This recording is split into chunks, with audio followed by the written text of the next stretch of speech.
Imagine a world on the brink, a tangled web of alliances, ambitions, and simmering tensions, all just waiting for a single spark. That spark came in 1914, igniting a global inferno that we now call World War I, a conflict that forever changed the course of human history. All right, everyone, welcome back. Today, we're diving deep into a topic that's often misunderstood, sometimes overlooked, but undeniably one of the most pivotal events in modern history. World War I, often referred to as the Great War or the war to end all wars. Its impact resonates even today, shaping our geopolitics, our societies, and even our understanding of conflict itself. Camera pans over historical photographs of WW1 soldiers and landscapes before we even get to the fighting. We need to understand the conditions that made such a monumental conflict almost inevitable. Think of Europe in the early 20th century as a powder keg ready to explode. There were several long-term fuses burning. First, imperialism, great European powers like Britain, France, Germany, and Russia were locked in a frantic race for colonies and global influence, leading to constant friction over territories and resources across Africa and Asia. Shows a map highlighting colonial empires of European powers. Then came militarism, nations were engaged in an arms race, continuously building up their armies and navies, believing that military strength was the ultimate guarantor of national security and prestige. Germany, in particular, was rapidly expanding its naval power, directly challenging Britain's long-held dominance of the seas. Next, nationalism, This was a double-edged sword. On one hand, it fostered unity within nations, but on the other, it fueled intense rivalries and a sense of superiority among different ethnic groups. In regions like the Balkans, Slavic nationalism clashed violently with the Austro-Hungarian Empire's desire to maintain control. And finally, the most dangerous fuse of all, the alliance system, Europe was carved up into two major blocks. We had the Triple Entente: France, Russia, and Great Britain, and the Triple Alliance: Germany, Austria-Hungary, and Italy. The idea was that these alliances would deter war, making any attack too costly. Instead, they created a domino effect, ensuring that a localized conflict would quickly spiral into a continental, then global, catastrophe. Shows a diagram of the two alliance systems. The spark, that infamous moment, came on June 28, 1914.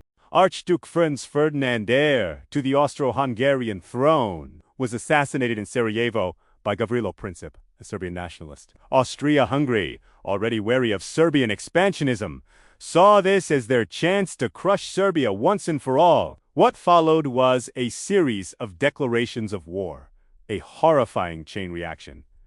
Austria-Hungary declared war on Serbia. Russia, protector of the Slavs, mobilized to defend Serbia. Germany, allied with Austria-Hungary, declared war on Russia and then France. When Germany invaded Neutralendum to reach France, Britain, allied with France, declared war on Germany. Just like that, in a matter of weeks, Europe was plunged into the bloodiest conflict humanity had ever seen. The initial expectation was that the war would be short, maybe a few months. Boy, were they wrong? The Western Front quickly devolved into something unprecedented.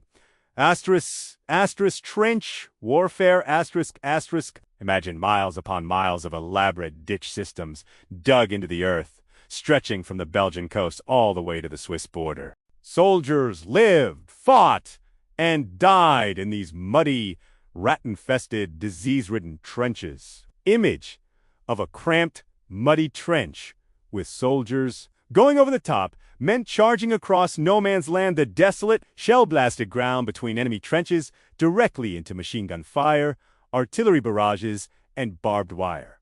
It was a meat grinder. The Battle of the Somme in 1916 saw over 1 million casualties on both sides for just a few miles of ground.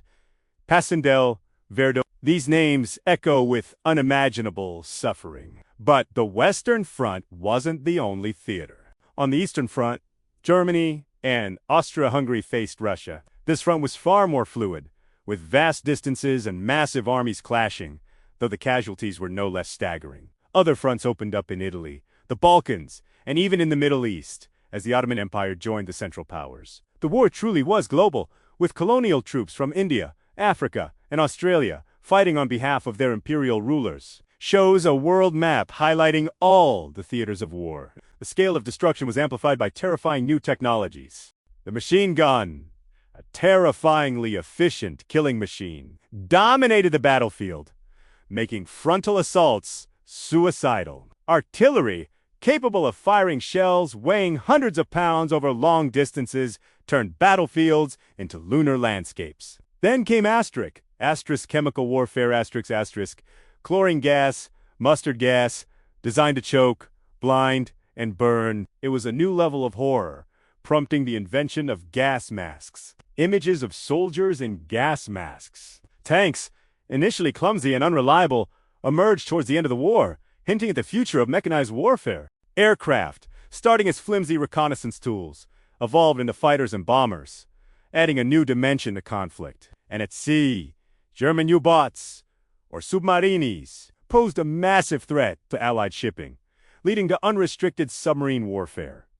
Life in the trenches was a constant test of endurance, beyond the immediate threat of enemy fire. Soldiers battled with incredible hardships, freezing cold, sweltering heat, constant dampness, lice, rats, and diseases like trench foot. The psychological toll was immense, leading to widespread shell shock, what we now understand as PTSD. It was a war of attrition, where victory often meant simply outlasting the enemy, sacrificing vast numbers of men for minimal gains. Black and white footage or photos of exhausted, mud-caked soldiers. Back on the home front, the war transformed society. Women stepped into roles traditionally held by men, working in factories, on farms, and in essential services, producing munitions and supplies. This shift would profoundly impact the fight for women's suffrage and greater social equality. Governments took unprecedented control over economies, implementing rationing and propaganda campaigns to maintain morale and support the war effort. Images of women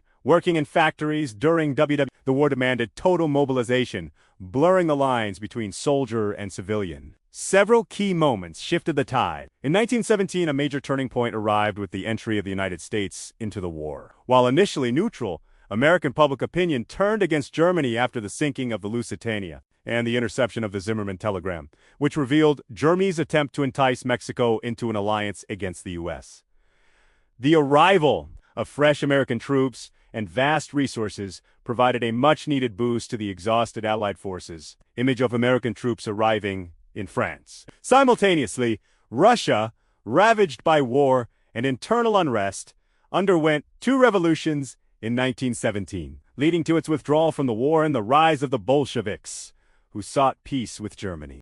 By late 1918, the Central Powers were crumbling. Germany's final offensive, the Spring Offensive, failed to break the Allied lines. And with American reinforcements pouring in, the Allies launched a series of counteroffensives that pushed the Germans back. Faced with widespread mutinies, internal rebellion, and the imminent collapse of their allies, Germany signed an armistice on November 11, 1918, effectively ending the fighting. The 11th hour of the 11th day of the 11th month became a moment of profound relief, but also deep mourning.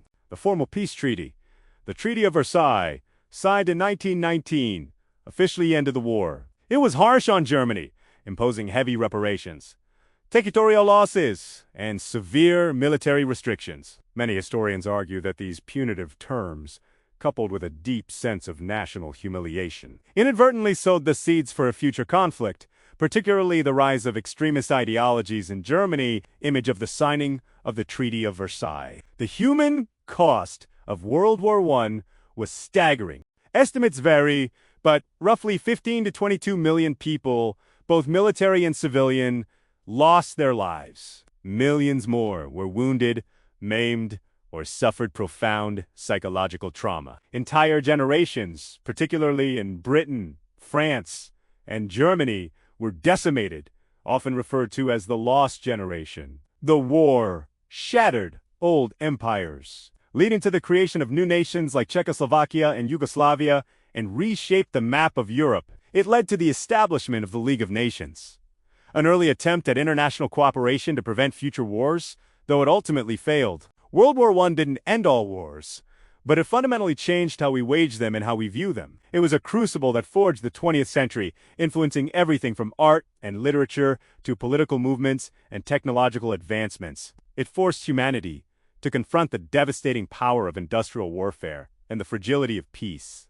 Understanding this conflict isn't just about dates and battles. It's about understanding the deep currents of human ambition, fear, and resilience that shaped our modern world. So, what are your thoughts? Does the war to end all wars really still haunt us? Let me know in the comments below. If you found this deep dive insightful, please hit that like button, share it with a friend, and don't forget to subscribe for more historical explorations. Your support helps this channel grow. Thanks for watching, and I'll see you in the next one.